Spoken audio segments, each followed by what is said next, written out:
एक उनकी बात और पेशकश। भी है कि कुलभूषण जाधव का जो केस चल रहा है, शायद जाहिर सी बात है उसके ऊपर भी ये लोग मुतासर होने की, उसे खराब करने की कोशिश कर रहे हैं, दुनिया को एक दिखाना चाह रहे हैं इंडिया। वो तो आप केस इसमें, तो जी जी, इसमें कुलभूषण यादव केस को केस किस तो तरह से शायद देखते हैं? खराब ना हो।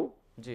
केस तो वहां शायद ना खराब हो, लेकिन ये है कि उस केस के ऊपर जो भारत के अंदर इस वक्त दिलचस्पी थी अवाम में और तवज्जो थी हम्म। कि कुलभूषण के साथ क्या हो रहा है और भारत किस हद तक कामयाब हो जाएगा उसको छुड़ाने में, हम्म। तो उससे तवज्जो लाजमन हट गई होगी, क्योंकि अभी लोगों की तवज्जो जो है उनके भारत के अंदर, वो इन्होंने पाकिस्तान के खिलाफ प्रोपेगेंडा करके और वावेला मचा के तो उसके इस नेट पे पहुंचा दिया कि अब उनकी सड़कों पे सिर्फ यही काम हो रहा है पाकिस्तान दुश्मनी का।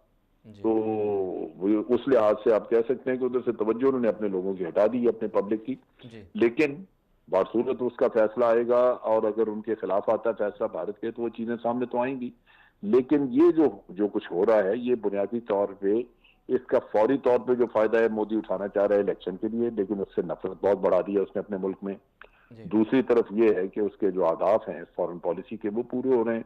कश्मीर उनके हाथ से निकला हुआ है, लेकिन अब वो कश्मीर में बर्बरियत की इंतहा करेंगे। दुनिया को कहेंगे जी वहां टेररिज्म है, जी। ये सुसाइड बॉम्बर्स हैं, हम इनको मार रहे हैं, हम आम आदमी को तो कहते कुछ नहीं। हम्म। तो लिहाजा वहां पे हर तरह के हथियार इस्तेमाल करेंगे। वो मैं समझता हूँ बड़ा सर